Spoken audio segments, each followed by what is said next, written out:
कर रहा है इसे होश नहीं है, अपनी हानि करता है, औरों की हानि करता है। इस अर्थ में जो अनाड़ी है, जिसे होश नहीं है, जो मूढ़ है, अपनी भी हानि करता है, औरों की भी हानि करता है, ऐसा कोई व्यक्ति हो, इस रास्ते पर चलते चलते चलते आर्य बन ही जाएगा, संत बन ही जाएगा। इस माने में अर्यो मग्गो, अठंगी को, आठंग वाला। क्या आठंग है धर्म के? वही 3 विभाजन, शील, समाधि, प्रज्ञा।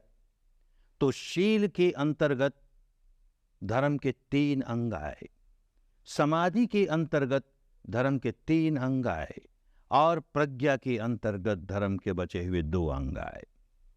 तो शील के अंतर्गत तो क्या 3 अंग आए? सम्मा वाचा, सम्मा कम्मंतो, सम्मा आजीवो। पुरानी भाषा है। सम्मा माने सम्यक, सम्यक कहते हैं जो सही हो, जो ठीक हो, और जो स्वयं अपनी अनुभूति पर उतारे। सम्मा वाचा, वाणी हमारी सम्यक हो, सही हो, ठीक हो। कौन सी वाणी सही होती है? जो निर्मल है। कौन सी वाणी निर्मल होती है? जो औरों की हानि नहीं करती। तो हमारे अनुभव पर ऐसी वाणी उतरनी चाहिए जो कि औरों का हानि नहीं करती, माने वाणी के मैल दूर हो जाने चाहिए। वाणी कैसे मैली होती है? कोई आदमी वाणी से झूठ बोलकर किसी को ठगने की कोशिश करता है, वाणी का कर्म मैला हो गया।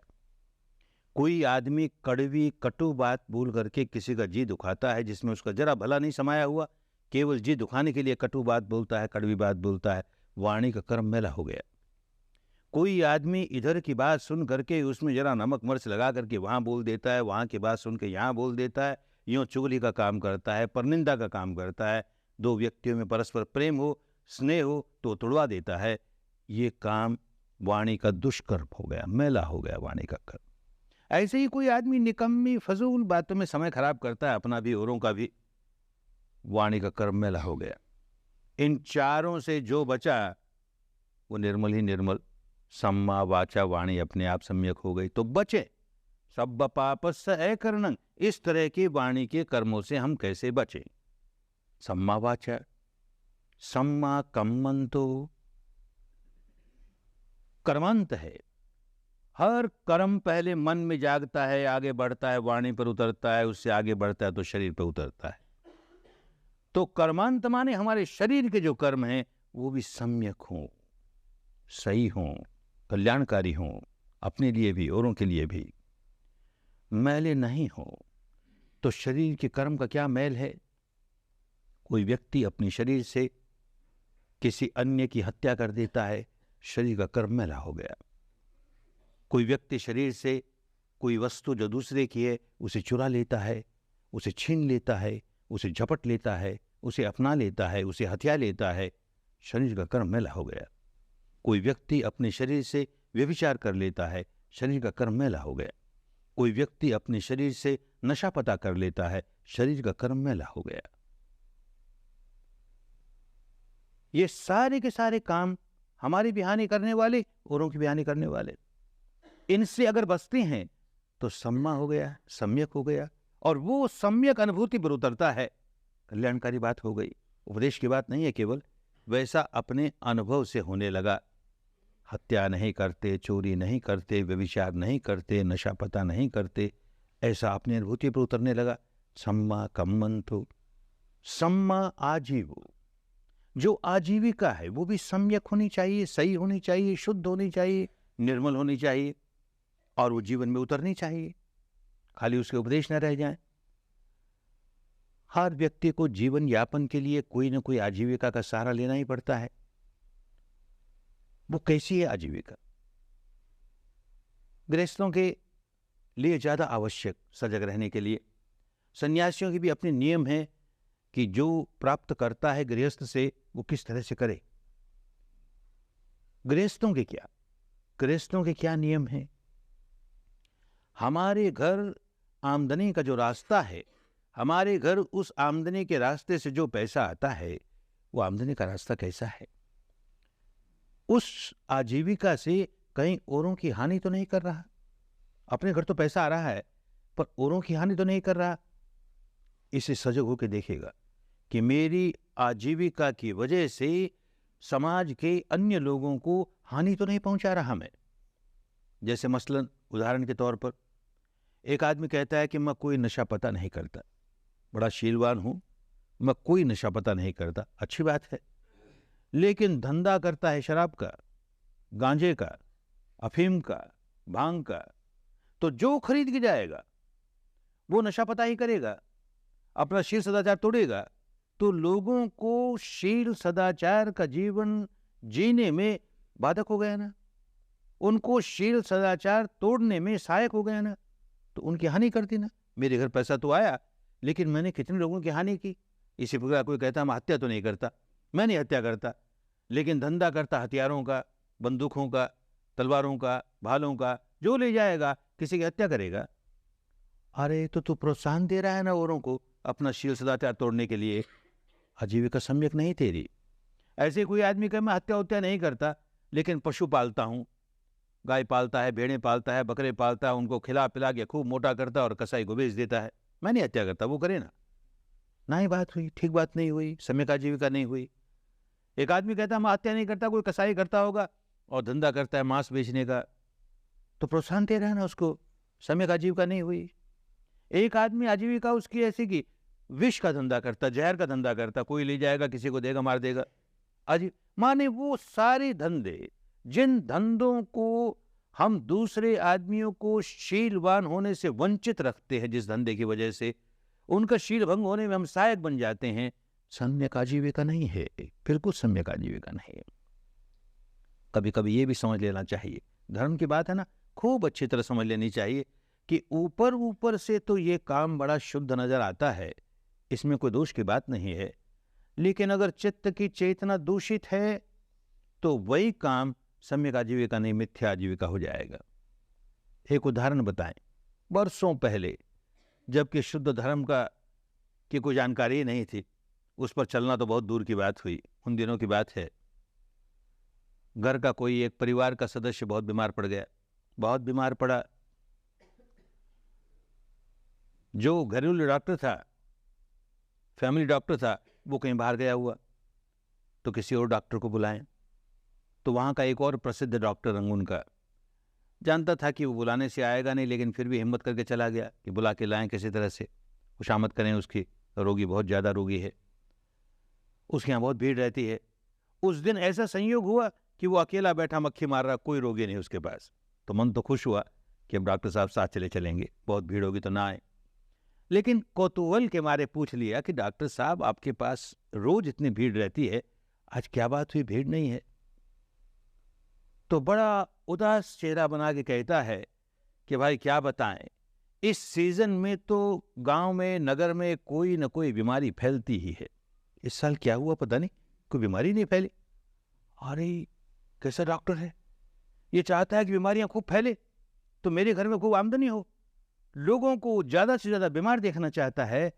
आजीविका तो अच्छी, डॉक्टर की आजीविका बुरी नहीं होती, किसी का की चिकित्सा करके उसको रोग के बाहर निकाल करके अपनी आजीविका चलाता है, अच्छी बात है ना, बुरी बात नहीं। लेकिन इस डॉक्टर को देखो, सारे डॉक्टर ऐसे नहीं हुआ करते, लेकिन उस समय का मेरा अनुभव उसे देख करके मन में ऐसा अच्छा नहीं लगा कि एक ऐसा डॉक्टर। कुछ वर्षों के बाद शुद्ध धर्म से संबंध हुआ। क्या शुद्ध धर्म से संबंध होता है? अपने भीतर सच्चाई देखने की विद्या मिल गई, उसका इस्तेमाल करके जब अपने भीतर देखा तो पता लगा कि अरे उस दिन उस बेचारे डॉक्टर को मन ही मन इतना भला बुरा कहा। हम व्यापारियों की क्या हालत है, व्यापारी कुल में जन्मा हूं, पला हूं, बरसों व्यापार किया है, इसलिए व्यापारियों की मनोस्थिति को खूब समझता हूं।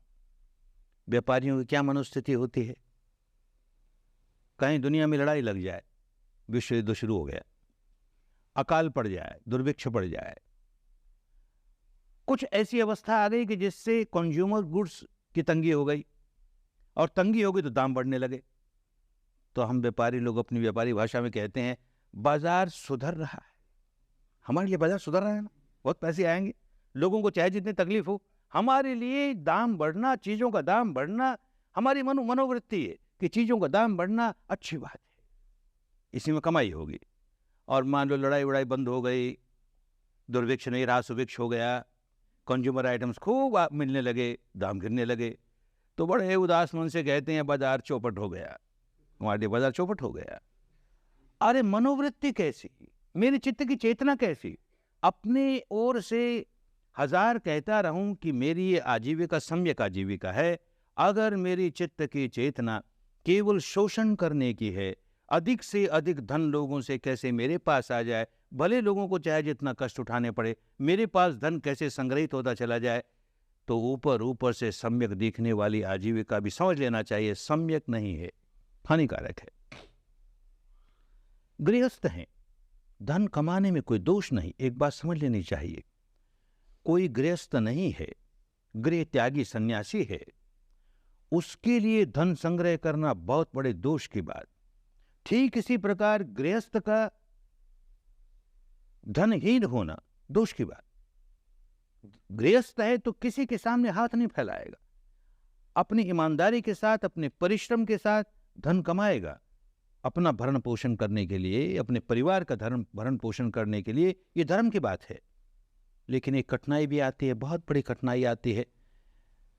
मुक्त अवस्था तो सबको एक जैसी है, गृहस्थ हो चाहे भिक्षु हो भिक्षुणी हो, और मुक्त अवस्था वो कि जहां अहंकार का नामो निशान नहीं रहता, और हम अहंकार जगाए जाएं, अहम भाव जगाए जाएं और चाहें कि हम भी मुक्त हो जाए। गृहस्थ भी तो मुक्त होना चाहता है ना, कैसे होगा? जब धन कमाएगा तो अंतर मन की गहराई में एक वृत्ति जागेगी कि ये धन मैंने कमाया, मेरी अक्लमंदी से कमाया, मेरी चतुराई से कमाया, मैं इतना समझदार, मैं इतना चतुर, और ये मेरा धन है, तो मेरा अहम भाव जागेगा ही। अब क्या करें? एक और गृहस्थ है, उसको धन कमाना चाहिए परिश्रम करके, ईमानदारी के साथ, दूसरी ओर जो धन आएगा उसके अंदर अहम जगाएगा, तब क्या करे? तो देश के समझदार लोगों ने एक रास्ता बताया कि देख भाई, तेरे घर में जो धन आता है ना, उसका सम विभाग कर।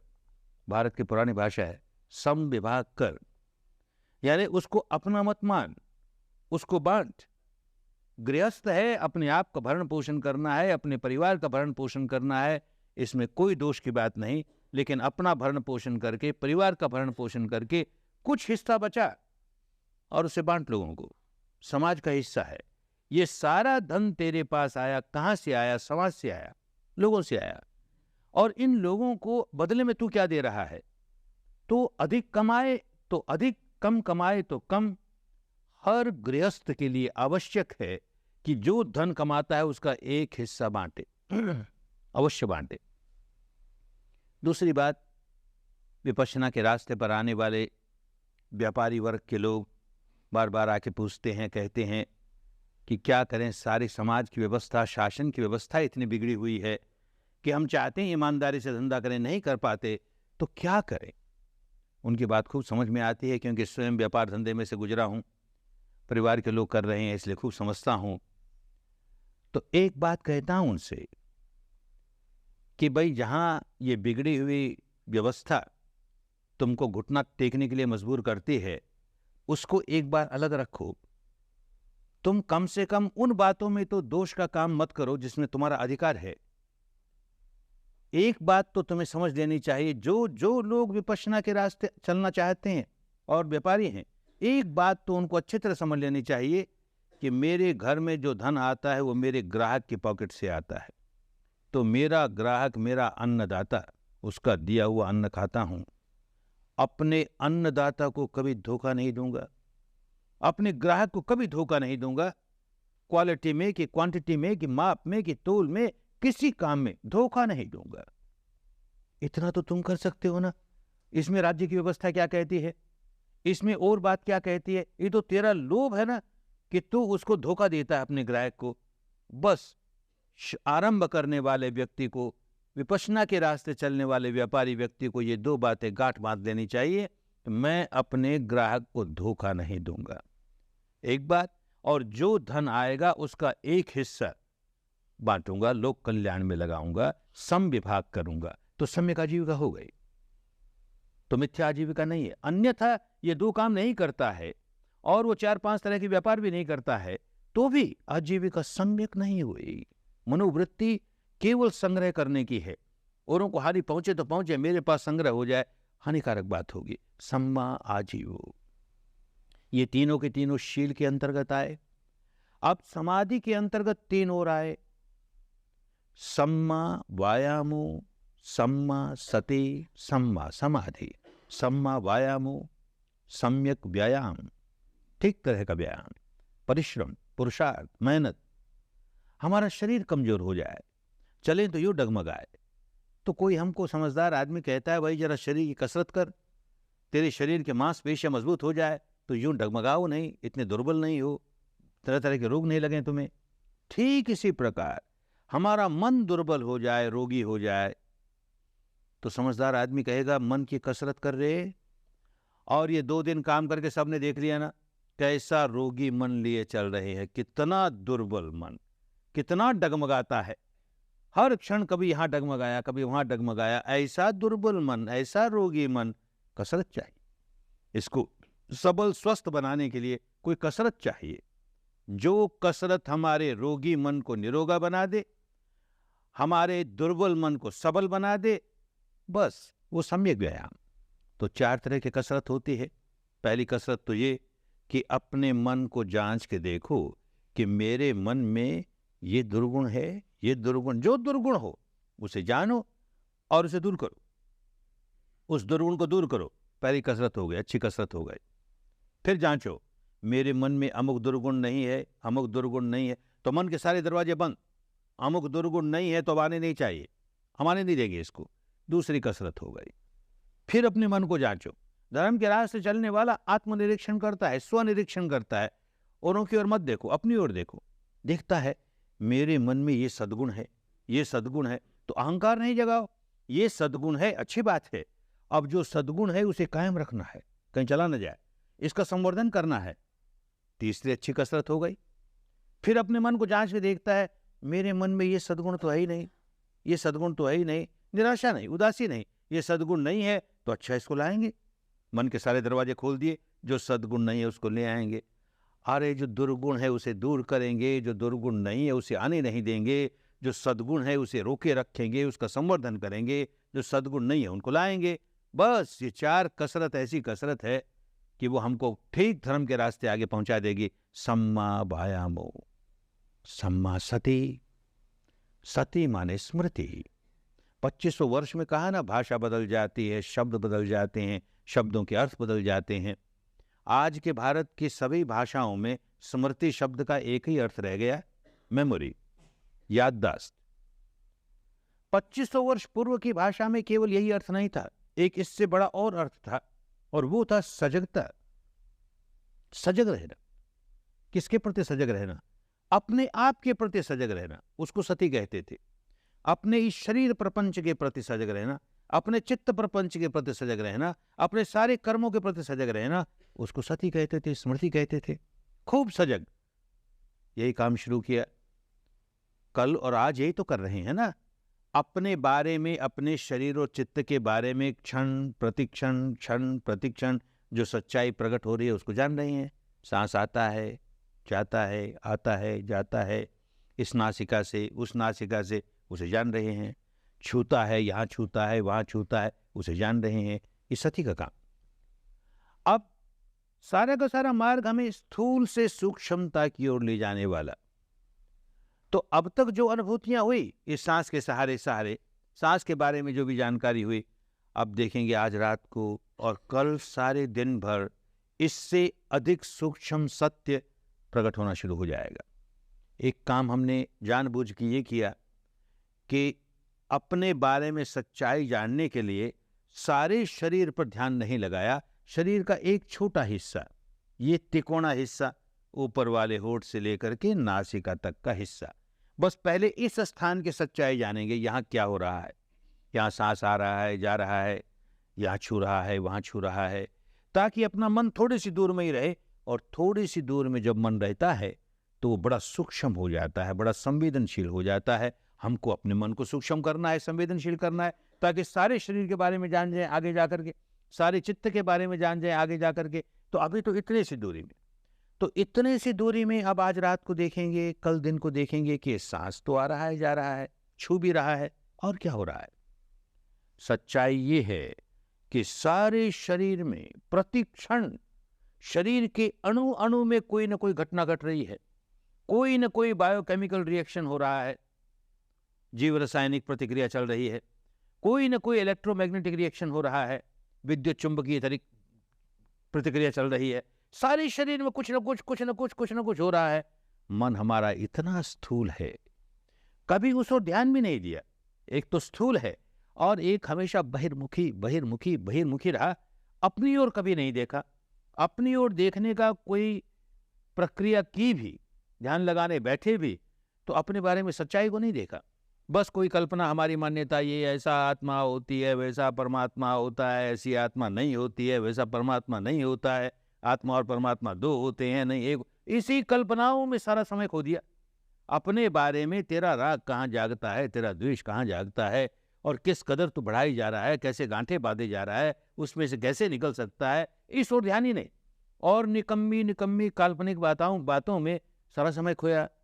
तो पहली बार ये करने आए कि इस 3.5 हाथ की काया के भीतर शरीर का सारा प्रपंच, चित्त का सारा प्रपंच, और इन दोनों का परस्पर किस तरह से रिएक्शन चल रहा है, इसे समझना है, अनुभूति से समझना है, ताकि विकारों के उद्गम को हम खूब समझ जाएं और विकारों के उद्गम को बंद करके अपने स्वभाव को, अंतर मन के गहराइयों तक अपने स्वभाव को पलटने का काम शुरू कर दें।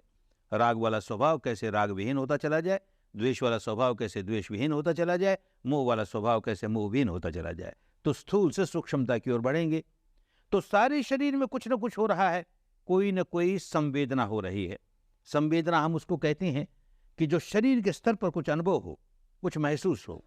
तो सारे शरीर में हो रहा है। अभी हमने ये जगह चुन ली, ऊपर वाले होठ से लेकर नासिका तक, यहाँ क्या हो रहा है? नासिका की भीतरी दीवारों पर कुछ हो रहा है, कि नासिका की बाहरी दीवारों पर कुछ हो रहा है, कि नासिका के बाहरी छल्लों पर कुछ हो रहा है, कि नासिका के नीचे ऊपर वाले होठ पर कुछ हो रहा है? क्या हो रहा है?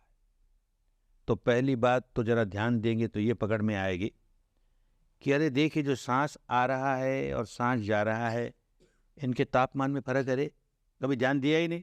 अब ध्यान देंगे तो पता लगेगा कि जो सांस भीतर गया, बाहर आया तो जरा सा गर्मा कर आया।